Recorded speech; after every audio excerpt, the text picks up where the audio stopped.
Yes, you read it right. I use this phone as my sole daily driver for about a week by now, and actually I learned a lot, and I had a lot to share with you. But first, let's rewind the time and see how I got the idea in the first place.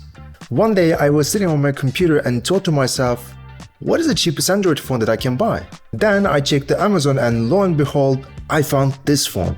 I was actually surprised that you can buy a relatively new and still updated Android phone under 100 euros. And there are a lot of people that might be interested in such a cheap phone. You might be a person who doesn't care about fancy features, or you just need the bare minimum but also don't want to use archaic flip phones. Or maybe you're searching for a phone for your child with GPS, NFC and modern operating system with parental controls. Or you are simply in a really tight budget.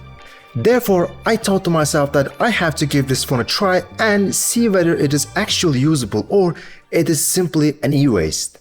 Let's start the video with the unboxing experience. Inside the box, you get the phone, of course, Type A to Type C USB cable, interestingly, a ring strap that you can also use as a stand, a SIM ejector tool, and some booklets. They actually give more than premium phones, so I have no complaints here. When it comes to the design of the phone, apart from the huge bezels, the phone actually looks pretty good. It looks better than a lot of mid-range or premium phones, to be honest, and I'm particularly a fan of the screen. When it comes to internals, yeah, you shouldn't keep your expectations high. Phone packs 2 GHz MediaTek Helio G81 Ultra processor with 4G support. Either has 6 or 8 gigs of RAM and I have the 6 GB version. 5160 mAh battery with 18 watt fast charging. 6.88 inch 120Hz variable refresh rate IPS LCD panel, 50 megapixel rear and 13 megapixel front camera. The phone also supports dual physical SIM and micro SD card support, along with having, yes, a 3.5mm jack. You can get the phone in either 128 or 256 gigs variants. To be perfectly honest, the specs are kinda mind-blowing when you think about the price, especially the display. Yes, it is an OLED, but personally I would choose a 120Hz IPS or 60Hz OLED every day of the week.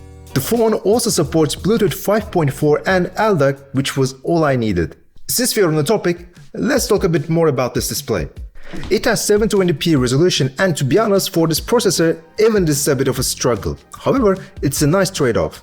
I already mentioned that it has 120Hz variable refresh rate, which is amazing for the price.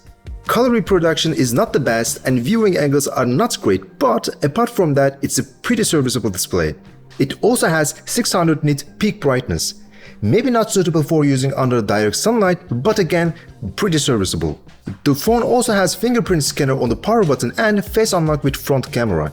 The fingerprint scanner is not the fastest or the most reliable, but like everything else in this phone, it is pretty serviceable and usable. And now let's talk about the software of the device. To be honest, the software is the biggest flaw of this phone. The phone comes with HyperOS 1 running Android 14. To be honest, I'm not a fan of MIUI or HyperOS and the version on this phone is pretty bare bones and it hinders the experience a bit. It would be pretty good if it shipped with a close to stock Android interface, but we all know that Xiaomi would never do that. The phone also supposed to get the Android 15 update, but for the time being, the update is not released yet. What about the performance? Well, you shouldn't expect much from this poor old processor. Everything you want to make takes a time and you have to be patient with this phone. But it is also not frustrating enough for you to want to throw the phone to the wall. After a while, you get used to it and start to take things slowly. I also ran Geekbench 6 for the shits and giggles and this is the result. When it comes to battery life, this is one of the areas where Poco C75 can give premium phones run for their money. The phone packs 5160 mAh battery as I mentioned before, and combined with this processor, it becomes a beast. I'm an especially heavy user and I can comfortably get 1.5 days from this phone, which means that most of you will probably get 2 days comfortably. This is one of the things that I will definitely miss when I return back to my S25 Ultra. It also supports 18 watt fast charging. And yes, it is not the fastest, but to be honest, I have no complaints. It is fast enough. What about the cameras? Well, I'm positively surprised. The phone actually takes pretty good images considering its price. These are some of the samples that I have taken. The front camera is also pretty capable. When it comes to low light photography, yes, it starts to show its weaknesses, but come on, just 90 euros. To wrap things up, I'm genuinely impressed by this phone. Getting a barely usable phone for this price was enough for me, but Poco C75 exceeded all of my expectations.